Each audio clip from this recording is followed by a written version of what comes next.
the national chairman of our great party, APM, the national executive here present, the APM state chairman, the deputy governor candidate, in person of Mrs. Adebajo, my darling wife, leaders of our great party here present, the Director General, the Deputy Director General, the APM campaign committees, our leaders and distinguished men and women here present today, our royal fathers, we are thank you. Grateful. Kabiesio, Kabiesio, Kabiesio, Kabiesio, Kabiesio. Our leaders and party faithfuls from Ogun Central, our leaders and party faithfuls from Ogun West, our leaders and party faithfuls from Ogun East, ladies and gentlemen of the press,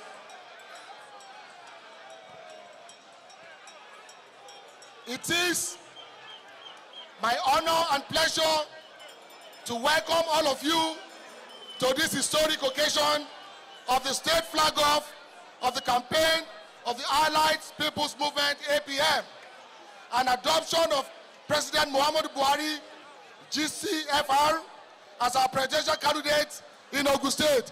Say Baba! Say Buhari! Say Baba! Say Buhari! Say Buhari! Say Baba! The junction to this historic flag off has been a tortuous and challenging one. We have had to stand up to some political hegemonies who were out to hijack the government of Ogun State and truncate the great achievements of our dear Governor, Senator Ibikunle Amosun, CON FCA, who has not only raised the bar of governance in the state, but has actually demonstrated that with the right vision, determination, and good leadership, Ogun State has the potential to be one of the greatest states, not only in Nigeria, but in Africa. Since 2011, when it pleased God Almighty to put Senator Ibikunle Amosun at the saddle of the governor of our state, he has set new standards in virtually all areas of governance, so much that we have no alternative but to build on the solid foundation he has erected. Under him, Ogun State has become the destination of choice of industrial hub of Nigeria. Record shows daily confirm that Ogun State is playing host to over 180 companies which have been invested between $200 million and $2 billion in the last seven and a half years. Ogun State has witnessed an unprecedented development in the area of infrastructure, which is indeed a major factor for the influx of foreign investments and investors in Ogun State. Those achievements have been replicated in other areas of governance, such as agriculture, and today, Ogun State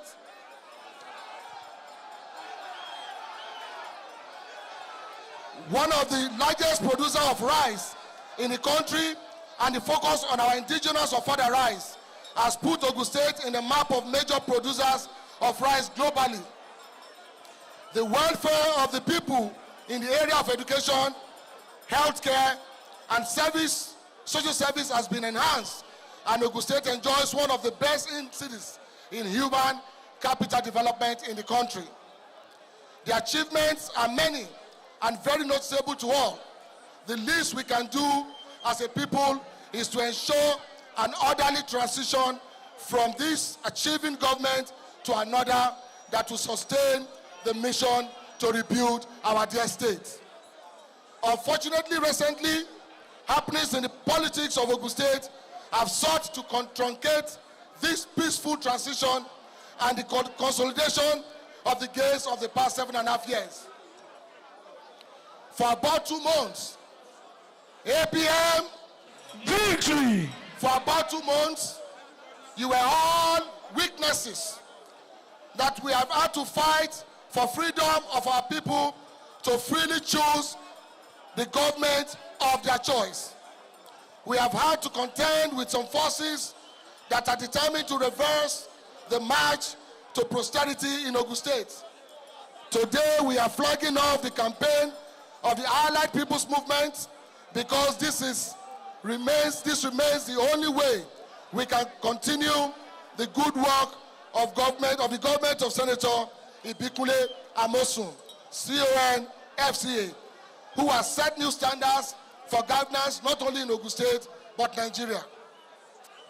It is my honor and privilege to tell you that I am a firm believer in the development of Ogun State in the fashion of Senator Ibikule Amosun, CON FCA.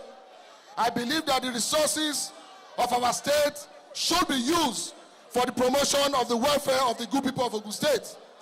I am a firm believer that the good people of Ogun State have the inalienable right to choose the leader of their choice without any imposition by some forces outside the state. I am also a believer in the great potentials that abound in our state. Not only in terms of our natural resources, but also in immense human resources. I give my commitment to sustain the mission to rebuild our dear state. Our program in government of Ogun State shall be to consolidate the achievements of the last 7.5 years in infrastructure development, education, agriculture, healthcare, service delivery, rural development, and integration, as well as promotion of agriculture.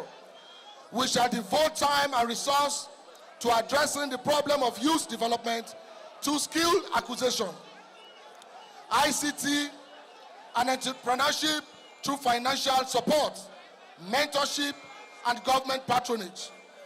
We shall consolidate the integration of the economy of Ogun State, particularly in the area of agriculture, into servicing the food need of the huge population in Lagos and West Africa sub-region. Let me conclude by commending our dear leader, President Muhammadu Buhari, GCFR.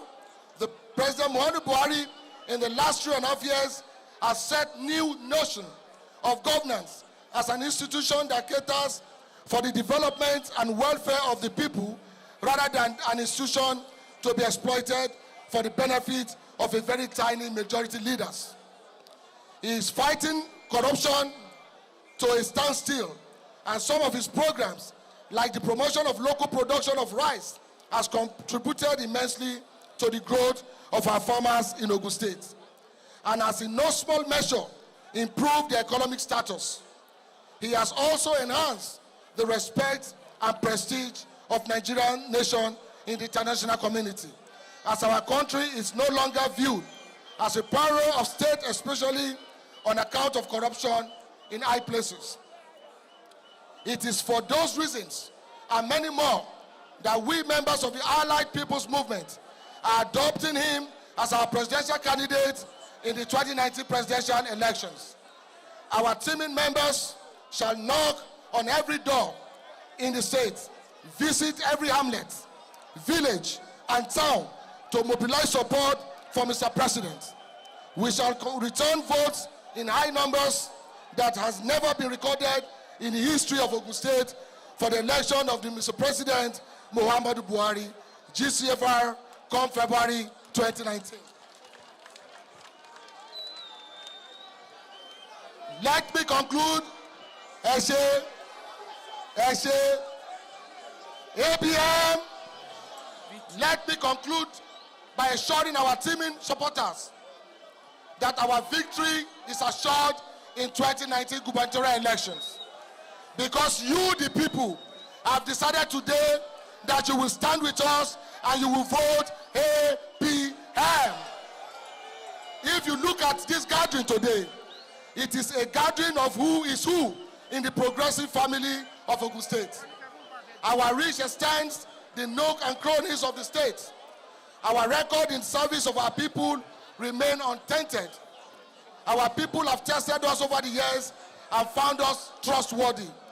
I have no doubt, my people, that our victory is sure. I employ us to go about campaigning peacefully, avoid violence, even in the face of provocation. Our march to victory is assured. God bless you. God bless Ogun State. God bless the Federal Republic of Nigeria. APM Victory! APM Victory! ṣe rí gbogbo nǹkan tí mo kà lédè Gẹ̀ẹ́sì yẹn, ṣe rí gbogbo nǹkan tí mo kà yẹn, nǹkan tí mo sọ gbogbo ẹ̀ ni pé ìbò tó ń bọ̀ yìí gbogbo ohun mèremèremère tọ́lọ́run ti gbé fún wa ṣe láti ọdún méje àbọ̀ tí gbogbo yín mọ̀ pé ní 2011 mo wà nínú ìjọba Senator Ìbíkúnlé Amósùn láti 2011 kó tó ní kí n lọ sílé ìgbìmọ̀ aṣòfin kékeré. Gbogbo nǹkan tẹ́ ẹ̀ rí yìí kò sí ìtó ṣẹ̀yìn mi.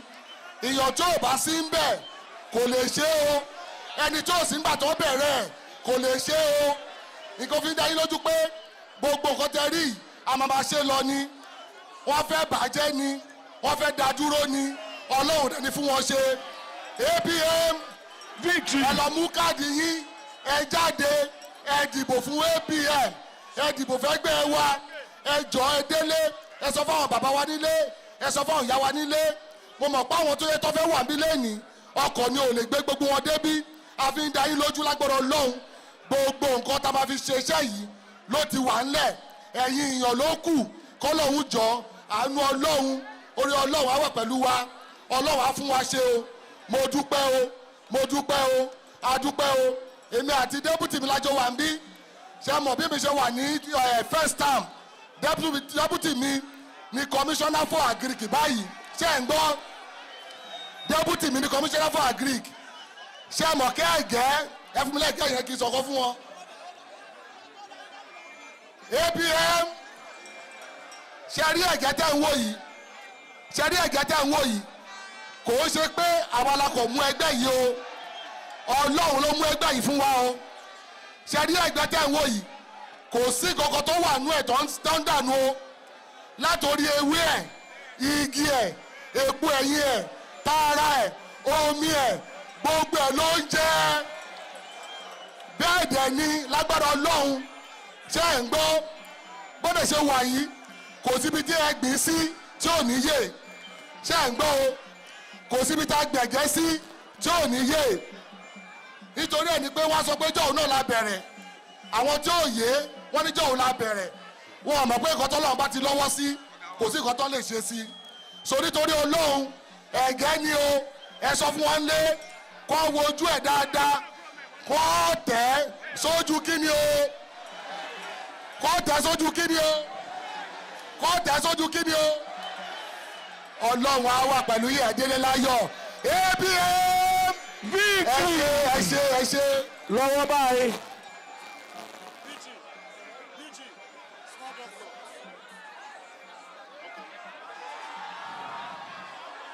Bye. People, APM! APM ètò kan ní wípé àwọn Interparty Advisory Council party bíi 56 l'Ogun State, 60 parties l'Ogun State wọ́n fẹ́ endorse Akínládé ń bí.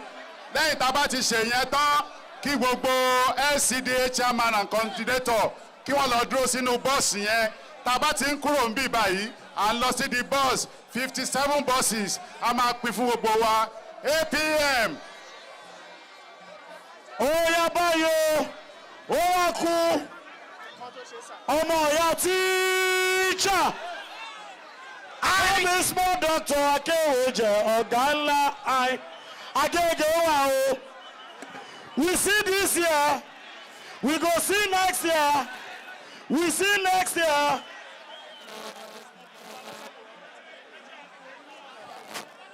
So ladies and gentlemen, right about now,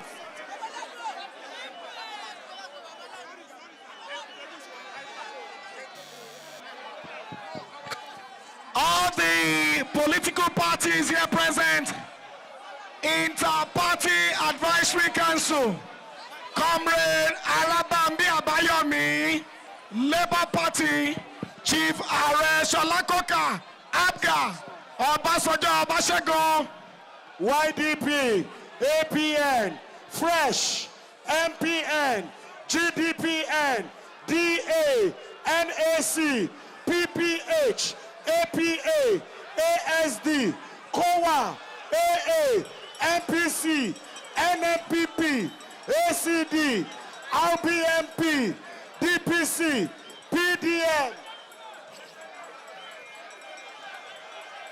YPP, ID, UPP, PPC, MAJA, Accord, AAC, MMN, UPN, AAP, ANRP, ANN, PRP, PT, C for Change, NUP, AD, MAJA, DPP, MPN, ID, COA, ABP, PPP, CAP, AAP, COP, Accord, AA, ZAP, CND. gbogbo ni wọ́n ti adopt Triple A.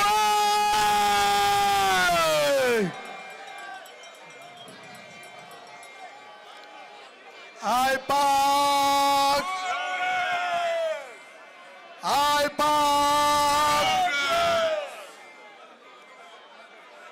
Ẹ jọ̀ọ́ o, ẹ ní sísìn nǹkan tá a fẹ́ sọ o.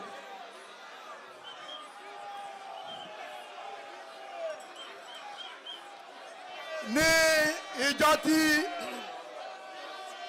a ti ń ṣe òṣèlú, for the first time in the history of politics in Ogun State, the chairman of APM, who is also our member in IPAC, officially invited us to come and celebrate with him, that is Shifoyatayo, over the inauguration of our friend, our brother, and the candidate of my Egbon in Ogun, that is Senator Ibikunle Amosun.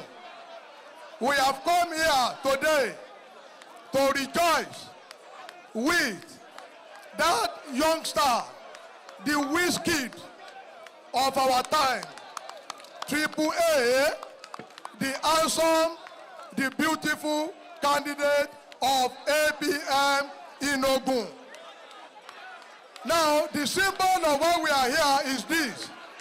We want peace in our election. We are all brothers. We must not be separated by the coloration of our political affiliations. All of us, after the election, we must all accept the result.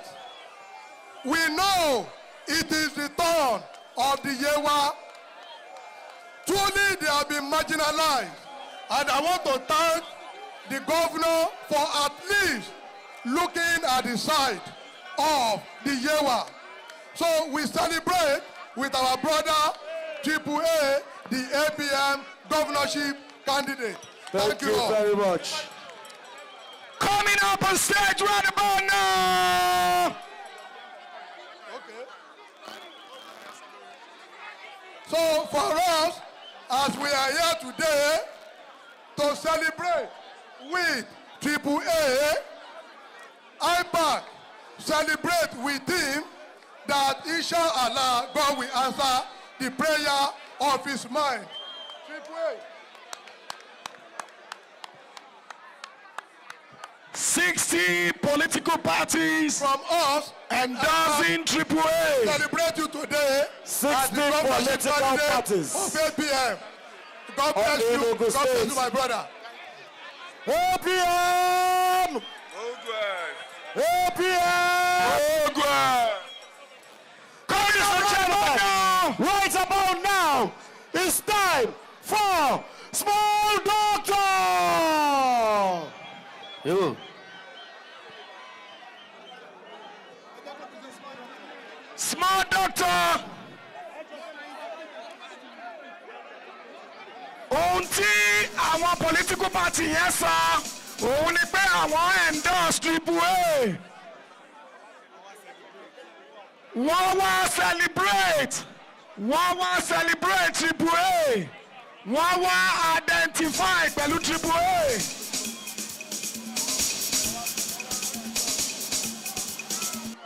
Thank you for coming to celebrate and endorse our brother. Ladies and gentlemen, when victory is sure, then you celebrate. Let me welcome Omoyati. Pararara. Omorogo pararara. Omobeta efile o ai.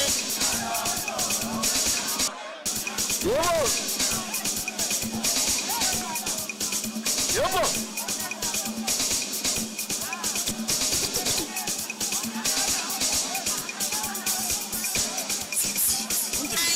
Tún ti bẹ̀rẹ̀ jó wọ́n jó fẹ́ ká ń sọ̀ sí gbogbo ẹ̀. Kọ́mí sọ́dọ̀tọ̀ akéwì jẹ. If you scratch my back, I go scratch your face. Ibo tó bá fẹ́ wọ̀ ẹsẹ̀ tiẹ̀ o. Tó bá fẹ́ yà wèrè ẹsẹ̀ tiẹ̀ o. Ẹ borí sí ẹwẹ́ tiẹ̀ o. Ẹ̀jẹ̀ ló wà ẹ má yà ẹsẹ̀ tiẹ̀ o. Wọ́n ti parọ́ ẹ̀tọ́. Àwọn ọmọ ọpẹ́, àwọn ọmọ mi, Triple A, ẹni mi ṣe ṣọ́ọ̀fẹ̀ wa, àwọn jẹ ṣàwọn mi. Àbẹ̀rí ṣàwọn mi. Àwọn ọmọ ọpẹ́ ti dé ẹjọ́ kò.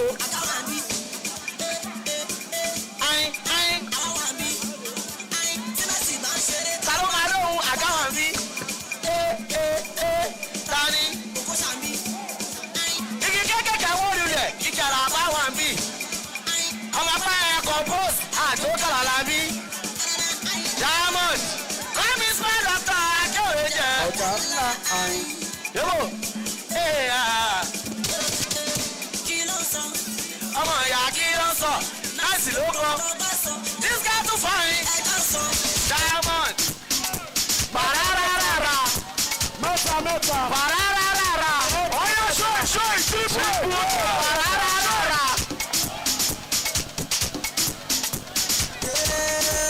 Ànímọ́ lè sàbí o.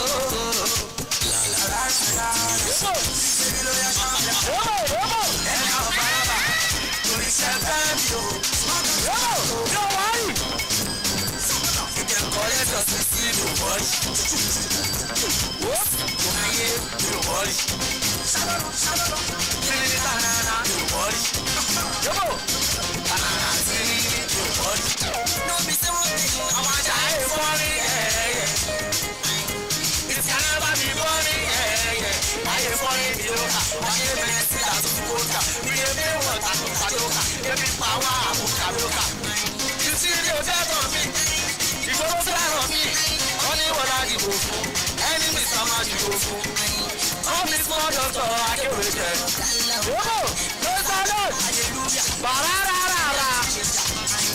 Pararara. Pararara. Ajá gbéra. Ajá 1. Ajá 2.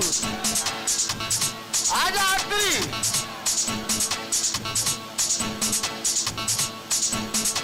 That one, let's go.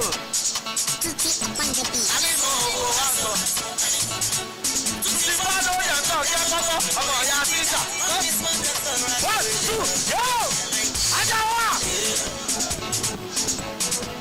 Ajá 2. Ajá 3. Má lọ bá ajá ní ìjẹ. Ọmọ ọbẹ̀ ta. Ajá 4. Ajá mi ni. Ọgbà o. Ajá sáré. Kí ló dé táwọn olóṣó ń kọ́? Ajá sáré. Yóò kí ló dé táwọn olóṣó pọ̀ kò ní bí ojú wọn. Yóò lọ́jọ́ ọjọ́ kan, mo lọ sóde, òde yìí ni, òde orin, mo bá rí lákẹ́kọ̀ọ́, ló bá gbá mi létí lẹ́sẹ̀kẹsẹ̀ mo dá padà, torí títì lájọ wà. Ọlọ́pàá bá mú wa, ọba fi ẹyẹ ẹjọ́, ọba ní kárọ̀ọ́jọ́, èmi rò tèmi, òun rò sí ẹ̀, àtẹnijáde, àtẹnijẹ̀bi, ọba ní ká sanwó, èmi sọ tèmi, tómi wo máa jà pọ̀, kò rí sí ẹ̀sọ́. Ọba ṣe kọ́mi small doctor akéwèjẹ ọ̀gá ńlá àìkáì ti fún ọmọ tó ń sọ.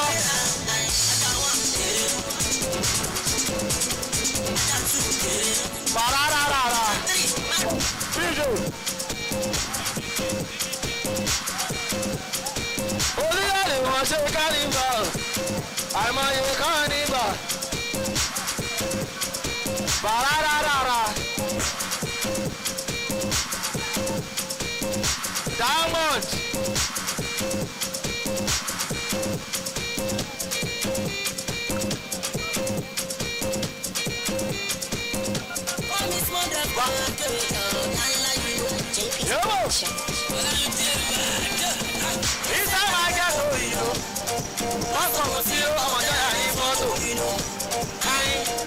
Sunday ní ìjọsìn inú. Lẹ́yìn àná ra ìwọ́n bí bọ́bọ́. Ayé mi rí bọ̀ ìlú. Ìwé ẹ̀yin lọ́mọ tó sọ àlàyé wo ló sọ pápá. Onírànà tó ṣòroṣo. Síkẹ́tà ìjìká tó tún tẹ bọ́nà tó fi pò ó. Àti ọ́fíìsì kẹ̀kẹ́ bẹ̀rẹ̀ ni. Èmi ló yẹ kí n má ṣe ṣe bẹ̀rẹ̀ ni. Ọ́fíìsì mọ́dọ̀ kọ́ akéwì jẹ. Láti kiri wẹ́rẹ́dó ìwẹ́rẹ́dó èèyàn kan.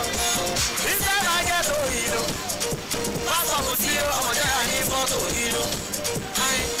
Ìjọ Sunday ní ìjọsìn ìlú. Gẹ́gẹ́ ló ra ìwọ́n fi pásọ̀ ṣẹ̀ sí ìlú. Ìlú ìkan sí Ìbàdàn. Ọ̀nà jẹ́ sí ìdìdó.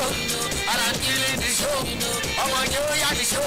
Kí ló bọ́ sómi láàbùlò rẹ̀ o? Ọ̀pá tí kọlẹ̀ ó kọ́ mú o. Orílẹ̀-èdè wọn ṣe kánìbọ̀. Àìmọye kánìbà tó ti ṣe. Tábà sọ kánìbà ní Ìbàdàn. Yóò wẹ́sẹ̀ ní kánìbà wọ́n yà pàṣẹ. Ṣùgbọ́n wẹ́sẹ̀ ní kánìbà. Lálẹ́ ọjọ́ yẹn gbọ́dọ̀ wà. Pàrárárárá. Jẹ́gà.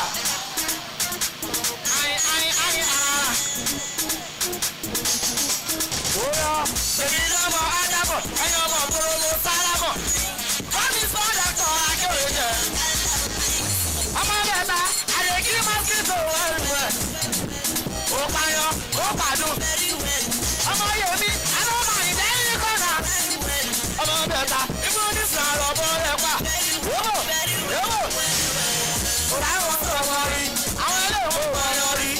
Òrà wọn sọ ọmọ rí, lójú láti ọmọ yọ rí. Òrà wọn sọ ọmọ rí, àwọn eléwọ̀n ọmọ yọ rí. Òrà wọn sọ ọmọ rí, lójú láti ọmọ yọ rí. Ṣé bá tún Kàlàbá? Àti Kàlàbá. Títí olóògùn ìlú, ojújú Kàlàbá. Ṣìkọ́ kọ̀ mọ́ Kàlàbá. Àbọ̀ pàkúrú mọ́. Bísáàsì wọ́n tún mọ̀. Àyìnbó wọ́n pàkúrú mọ̀. Ṣìkọ́ ń ṣe pariwo pariwo pariwo. Àbàṣe bọ́m. Òkèkèrè bọ́m. Sọ́dọ̀tọ̀ bọ́m. Everything. Ó payọ́. Yóò. Àdúrà ìdẹ́rìn kọ́nà. Diamond. Ibo ní sàrọ̀ bọ́ọ̀lù ẹ̀pá very well. Very well. Iná ló lò. Ó fẹ́ sábà wọlé nìyẹn o. Àlọ́pàá generator shine. Abẹ́ọ́dẹ́sù. Ìtàkọ́ mi fún ọ̀dọ́tọ̀. Ọmọ ìyá Síríkà. Agége wà o. We see this year. We go see next year. We blow this year. We go blow next year. We go burn this year. We go burn next year. Kò sí kú lójú wa o. Àti kẹ̀lákùn. Ṣòkòtò pé ń pè ṣe níkà. Omi kà ní ṣe wọ́tà. Ẹja dídì say fish. Ọmọ bẹ̀ta dey smell fine. Everybody dey para, dem dey para. It was very slow before, lọ́wọ́ yóò ti já mítà. Ìfẹ̀sọ̀ jẹ́ńdẹ̀, tó bá tó bẹ̀ kó pẹ́ńdẹ̀, ọlọ́pàá jẹnẹrétọ̀ ṣáà. Ẹ fi ilẹ̀ o, iná ló lò, ó fẹ́ sọ́wọ́ wọlé nìyẹn o. We see this year, we go see next year. Penalty.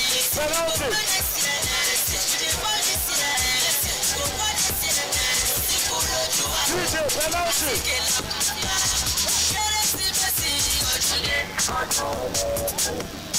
DJ, penalty. Wọ́n ti gba penalty lọ́jọ́ yìí. Bóyá, tàwọn lè spẹ́ Buhari ń bí báyìí. DJ. Penalty. L.A. 3-2-3-2.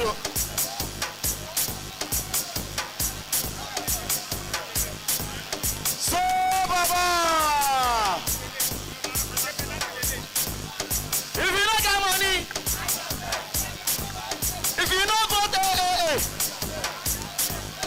if you don't get money, You can call me small doctor, ọmọ ìyá teacher.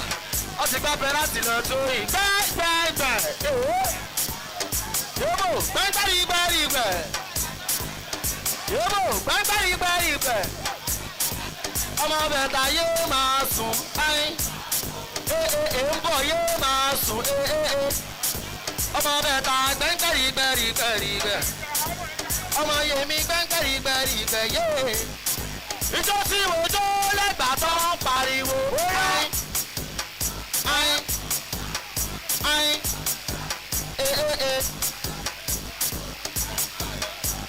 Ọmọ bẹ̀ta óyá yóò máa sùn gbà.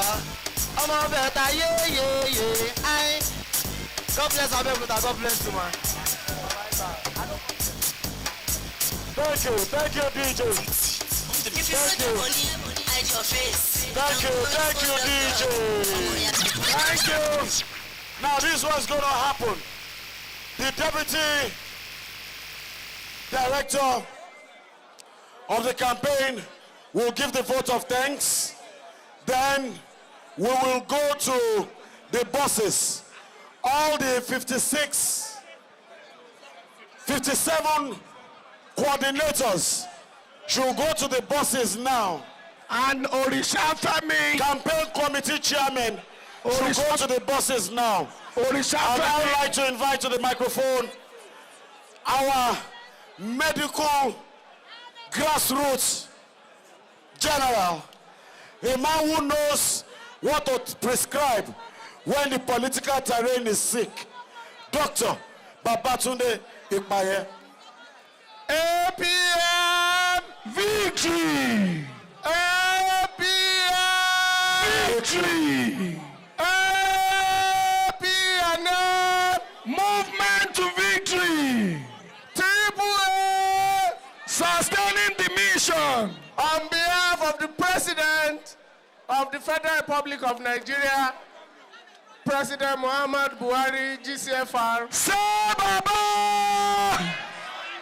On behalf of the National Chairman of APM, on behalf of our Wizkid, the 21st century governor to be of Ogun State, Honorable Abdulkabir Adekunle Akinlade, his amiable wife, and of course on behalf of my sister and my colleague, the Deputy Governor in the making, Honorable Adepeju Adebajo, and on behalf of all of the candidates of our great party APM presented today, from the senatorial candidates to the House of Rep candidates to the candidates of the 26th House of Assembly, and of course the great leaders of our party, and of course without forgetting the Director General, Baba Adini himself, the political broad spectrum antibiotic,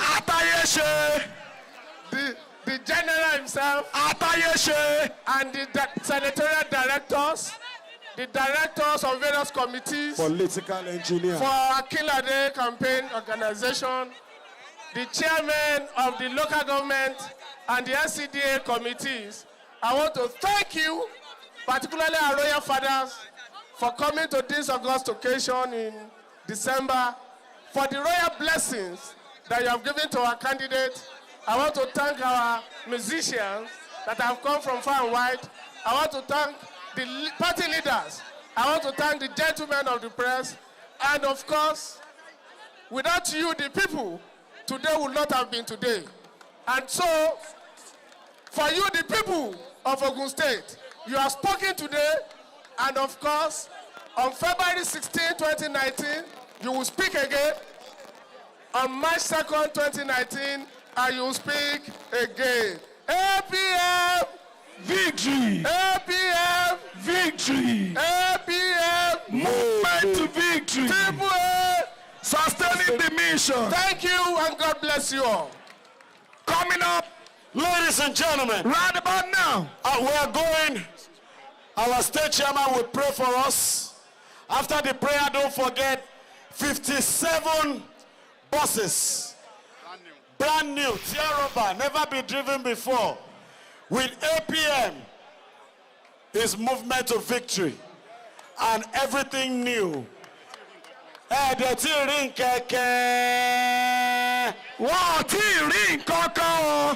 So, this is just testing microphone.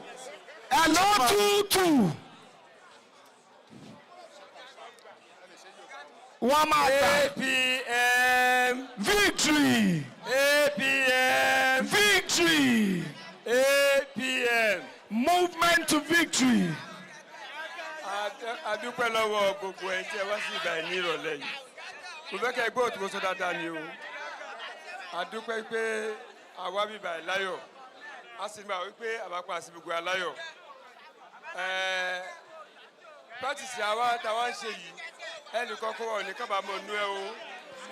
Bá a ṣe bẹ̀rẹ̀ láyọ̀, ìjọ tí a máa wá ṣe ìbúra fún gómìnà wa, ojú àtẹsẹ̀ wa ló máa pèlè o. Àdúgbò àwọn kan síbẹ̀ lónìí o. Ọlọ́wà pẹ̀lú wa o. Adúpẹ́ lọ́wọ́ yìí gan ni o. We are going to the bus now, but ladies and gentlemen, the party is just beginning. Campaign chairmen should go to their buses of each local government and LCDA. Musical Taliban, number one. Number one! Musical Taliban. Number one! Musical Taliban. Number one! Orisha Femi! Che. Arararara! Cha. Oya! Tí bá wo bí ilé ayé ìṣẹ̀lẹ̀ sí, mo máa bẹ̀rẹ̀ àdúrà. Dábù wàhálà àdúrà. Mercy of the Lord, come down now to your children. DJ, Anu Olúwa, sọ̀kalẹ̀ láwa mọ̀rẹ́ ubere. Arararara. Oya ṣó ń gbà lára ẹ. Ó ń gbá lára mi.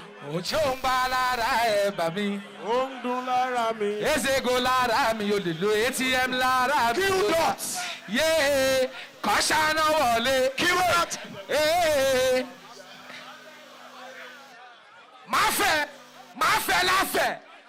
Máa fẹ́ l'Abuja.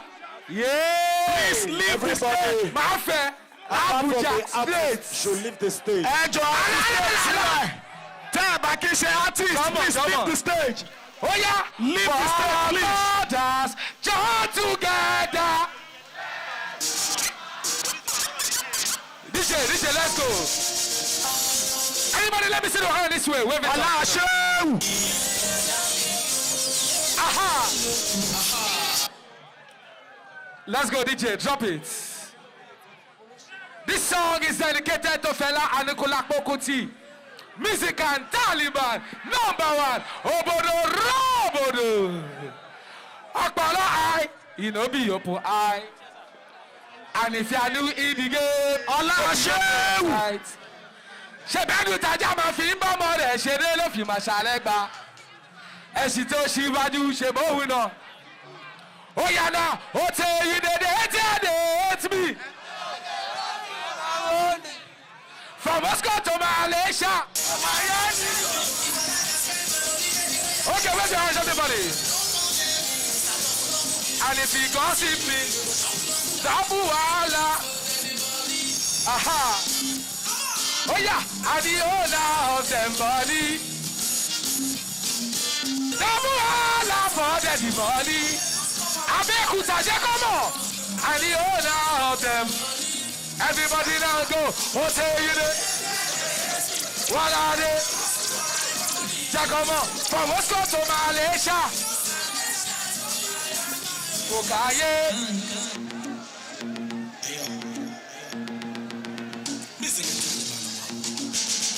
What?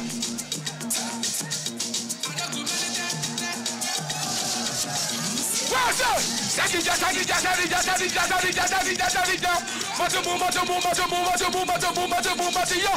Everything just go selele. Everybody they dash again. Abadaye madu kelele. Eyin temi yemiya. Agbalagba. Ayamage. Kadama koja mi ndomi. Bó ṣe ṣe yẹli kò ṣe máa ṣe. Bó ṣe gbé yẹli kò ṣe máa gbé. Bó ṣe ṣe yẹli kò ṣe máa dé. 1, 2, 3. Shombalala. Ese gola.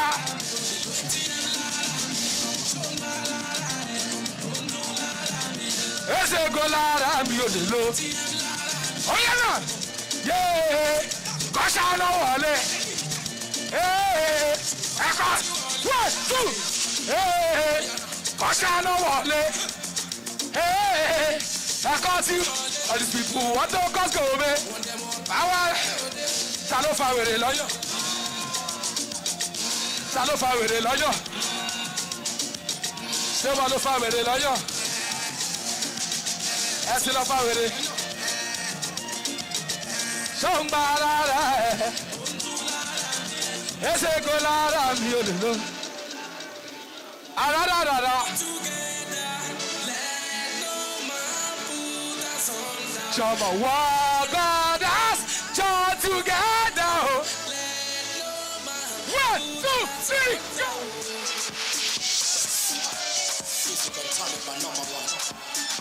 Love is a beautiful thing.